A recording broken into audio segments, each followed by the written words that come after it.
Hello. Today we're gonna talk a little bit rock and roll music, but not so much as music, but the band and the covers used in music, be it metal or plain old rock and roll.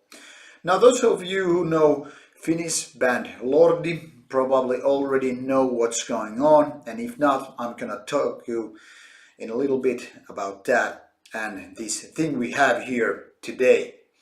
Well, Lordi's music is not exactly kind of a metal. Let's slide it in because after all, it's kind of a Finnish version of Kiss with some Guar kind of horror-esque monster, you know, masks and whatnot. So, what the fuss is might be the question, and I'm gonna tell you. Now, 8th on March, Lordi revealed their latest album, which is a wordplay, Sexorcism. Now, exorcism, got it, plus sex, and there you go. And not only the name, but when this cover image was revealed on International Women's Day, all hell broke loose. Well, at least hell broke loose when it comes to certain people being offended by the very cover of this album. Now, if you haven't seen it, you probably should, and you can Google it up or see the preview image, I guess. So, kind of describe it. There's a female creature with monster's head tied on a chair, boobs almost visible, and pants down, and that creature screaming to, I don't know, heaven, or at least upwards. And the thing here is, people got mad. Not only because it was International Women's Day and it was said to be about having kind of a bad vibes, you know, the totally wrong day to release this kind of thingy, but also because some people claim it's hashtag Me Too stuff here. It's about being woman as an object. Clearly, it's painted picture rather than real person.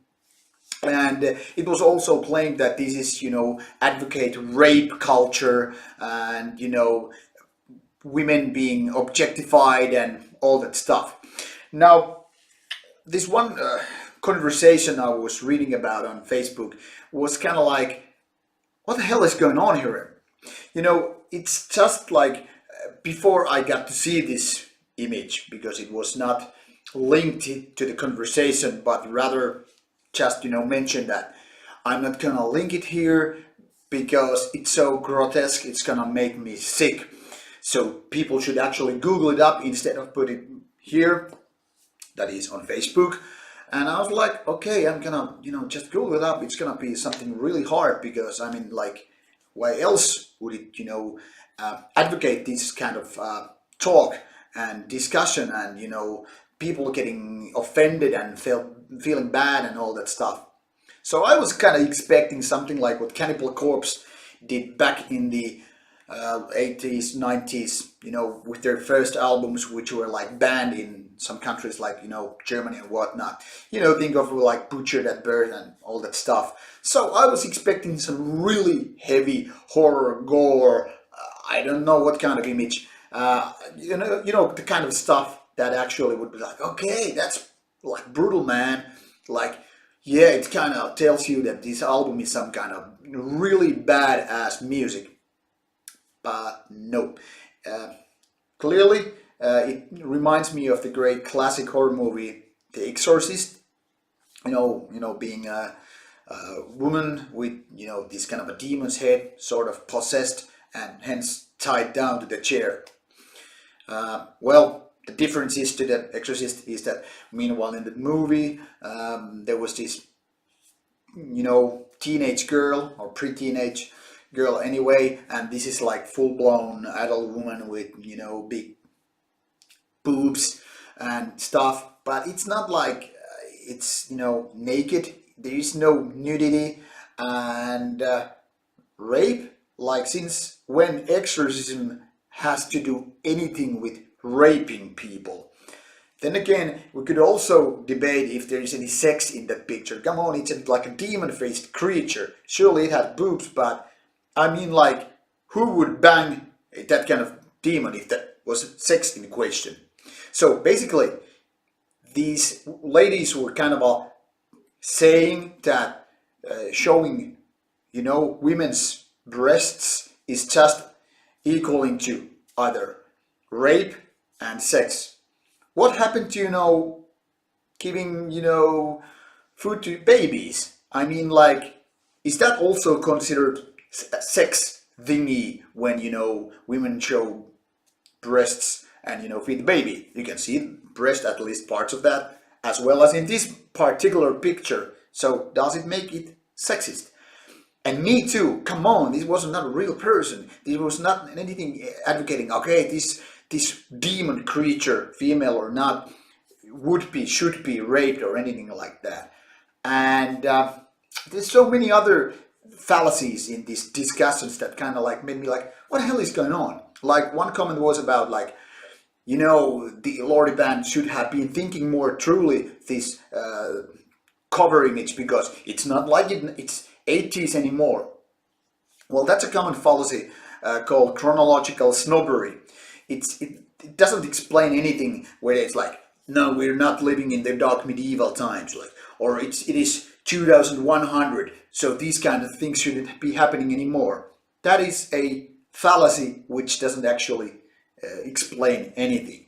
So falling for that pit is kind of typical and easy for people, like these kind of things shouldn't be happening in 2018, especially after the Weinstein case.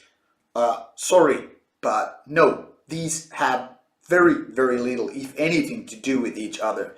Groping people or, trying to get them laid because you might have a job offer thing. This is a completely different thing than having a painted female demon creature on a chair. To me, that picture actually more like reminded me of, these terrorist interrogation activities like waterboarding and stuff, where people are actually tied to a chair, maybe then, waterboarded or beaten or something, rather interrogation than sex. So it was a clear thing that different people saw this picture in very, very different ways. And when rape and sex are put into the same discussion, that is also yet another fallacy. Sex is usually seen as something that is nice thing, mostly consensual thing, whereas rape is about domination and power and violence. It's nothing to do with sex. This is actually something that feminists always, or at least most of the time, remember to underline. And especially like in self-defense thingies, which is something that I'm involved in, it is often made clear that sex is a different thing than rape. Other is something that is biological, nice thing to happen, and the other thing is just violence, power, domination, and all that stuff. So they don't even belong to the same sentence if we are critical about this topic. But I'm not talking about politics here and about sexual abuse or anything that sort of, about objectifying women, because to me this is more about a cover image that is about to shock people. Think of these early Cannibal Corpse stuff, or if you want to go even farther, Google up like Thor's Hammer album, The Fate Worse Than Death. That is some real bad provocation. I mean bad in the sense that that kind of stuff is most likely something that it would be censored. If you don't get that idea from the image there, well, I guess there is no cover image that is about to shock you. But now, shocking has been an essential part of all kind of extreme metal like since ever, and it probably will. But I was like told that this is not about whataboutism, and that is kind of a fallacy criteria, because I was saying like, okay, I was expecting kind of a Cannibal Corpse thingy or even worse, and I was like, so this is just a person, well, demon person tied to a chair, and the fuss is about boobs? Like, really? And if you can, want to Google up earlier works by Lordi, they are as bad as these, even if maybe worse. So it's not like, what changed? What got people so upset? I can tell you that much.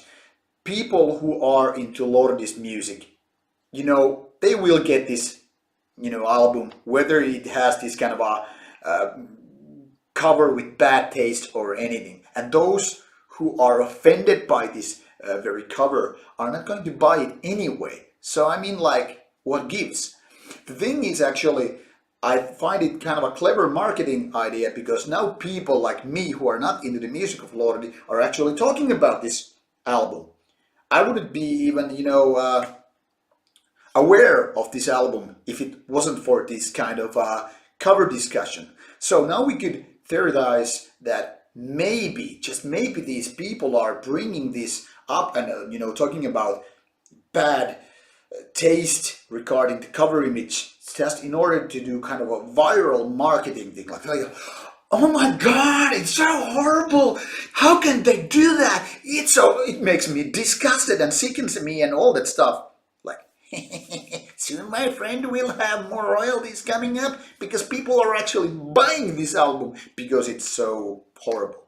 So whether it's about genius marketing, time it on the International Women's Day with the cover that is, about to advocate, discussion about sexuality and Me Too hashtags and whatever, or maybe it's just a coincidence, I don't know, and to be frank about it, I don't care. Women are fantastical creatures, except for our individual level, they can be as douchebags or as great persons as male. It doesn't matter to me, at least.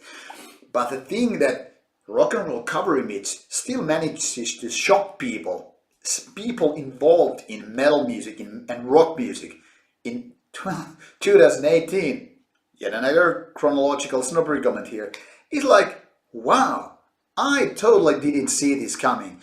I was kind of like expecting that people wouldn't be shocked anymore, at least when it's only semi-nude picture on a rock and roll album cover from a band that is kind of known for doing these kind of a redneckish, bad taste of kind of things. So, if Nazis aren't enough for metal to make it dangerous again, well, surely we have some sex to make it even more dangerous, even more bad taste again. So, bring back the 80s, bring back the 90s, metal and rock and roll, dangerous and bad taste all over again. So, parental advisory, explicit content coming back your way. So, what do you think about Lordi's cover yourself? Google it up if you haven't seen it so far, and I'm more than happy to hear your thoughts about this very bad taste ass cover. See you soon with another video. This is Rauta out. Bye.